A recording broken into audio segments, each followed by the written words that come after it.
Janet, y con muchas noticias y novedades. Porque finalmente se ha oficializado el cambio de 9 ministerios aquí en nuestro país. 4 ministros han sido reasignados y 5 de ellos salen finalmente del gabinete de Michelle Bachelet. Tenemos el listado completo de los ministros que entran y que salen de cada uno de sus ministerios. Algunos reubicados, cambio de silla, como se suele suceder en estos casos. Aldo Duque, buenos días. Jaime Coloma, buenos días. Muy buenos días, Julián. ¿Sorpresas hay en estos cambios y estos nuevos nombres?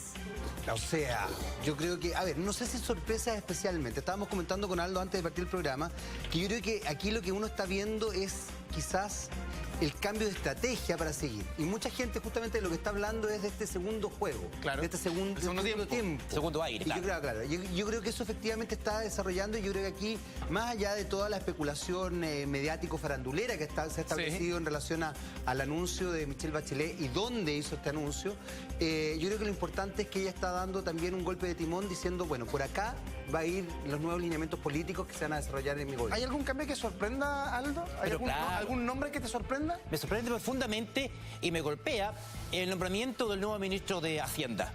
¿Qué significa eso? Vamos a empezar a cuidar la billetera. Decían que en los últimos 20 años nunca ningún gobierno se había cambiado al ministro de Hacienda. Desde el regreso a la democracia, que jamás se había cambiado al ministro de Hacienda. ¿Esto qué significa? Un mensaje potente, contundente. ¿Y qué nos está diciendo la presidenta? Claro. Voy a cuidar la billetera fiscal. ¿Por qué? Porque los últimos índices no son buenos. 0,6% de inflación y la inflación es el impuesto a los pobres.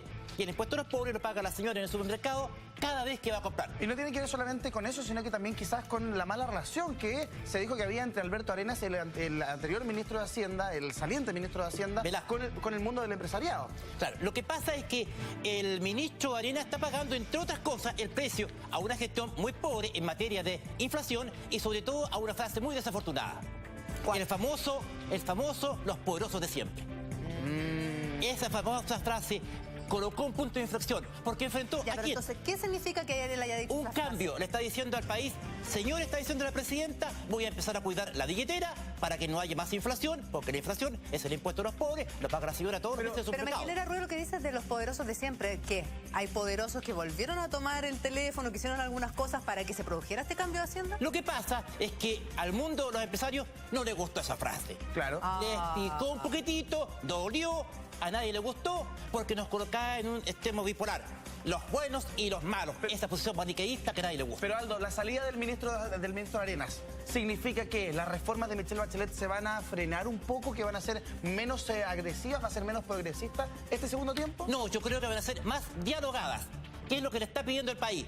La gente nos está diciendo, presidenta, no queremos reformas. Todos estamos de acuerdo en que las cosas tienen que cambiar. La pregunta es, ¿cómo tiene que cambiar? Entonces la presidenta, ¿qué está diciendo? Voy a conversar más. Ya no soy la dueña de la verdad. Ya está con nosotros Alejandra. ¿Puedo hacer una pregunta? Por favor, por favor. Respecto de ese tiempo, por ejemplo, ya cambiamos entonces al ministro Arenas. Por esta frase que usted dice que es desafortunada. ¿Habrán ganado entonces los poderosos? ¿Con el nuevo ministro de Hacienda? ¿Sabe lo que yo pienso? Que los poderosos nunca pierden. Entonces, ¿qué es lo que tenemos que hacer? Gran frase. Los poderosos nunca pierden, y no pierden en ninguna parte. Entonces, la pregunta es, o peleamos contra los poderosos, o nos unimos a los poderosos para que todos seamos un poco más poderosos. Yo creo que la presidenta está diciendo, hay que unir. Vamos a una pregunta. Se va Alberto Arenas, veíamos que había recibido muchas críticas últimamente, especialmente por la reforma, por sus frases desafortunadas para algunos. Pero ¿quién es el que llega? ¿Quién es Rodrigo Valdés, que asume ahora como ministro de Hacienda? Rodrigo Valdés es un hombre que yo creo que es mucho más dialogante, que tiene muy buenos vínculos, sobre todo con la centro-derecha. Es un hombre que tiene muy buena llegada al empresariado. Va a conversar más las cosas. ¿Qué puede significar eso? Que no menora el tema de, a uno le cuesta, y lo digo también porque uno también, afortunadamente, por lo menos yo sí me interesa la política y me interesa lo que pasa en este país, a uno le cuesta establecer o entender que la política te exige, o el juego político te exige dialogar, te exige negociar. Yo creo que eso a uno le cuesta en general porque uno tiene obviamente ciertas ideas y obviamente le gustaría que esas ideas sean las que primen. Desde ese punto de vista, esta primera etapa del gobierno de Bachelet fue poco dialogante porque es una de las críticas que se le hizo. Claro, ella llegó muy imbuida de esta idea refundacional. Ella quería hacer un Chile de nuevo, quería reconstruirlo desde los cimientos. Ella no quería solamente un cambio cosmético, ella quería hacer a Chile de nuevo. Pero lo logró. Entonces, la famosa retroexcavadora. ¿Qué pasó? La retroexcavadora se agripó por el camino, empezamos con un 0,6% de inflación, eso duele, a la gente no le gustó mucho la reforma educacional, pero entonces la retroexcavadora al galpón. Es que a mí me cuesta entender una cosa. Yo entiendo lo del diálogo, entiendo que tenemos que dialogar más y por supuesto todos los actores tienen que estar involucrados en la reforma porque si no, no se pueden llevar a cabo. Así es. Pero entonces quiere decir que Michelle Bachelet lo que intentó hacer fue refundar este país, ¿no es cierto? Claro. Y de cierta manera hacer estas reformas que la gente misma pedía, digámoslo también, pero que en el camino fueron frenadas de cierta manera. ¿Eso es? ¿Sabes lo que pasó? No fue el qué, fue el cómo. Todos queríamos una reforma educacional, pero no la forma que ella la planteó.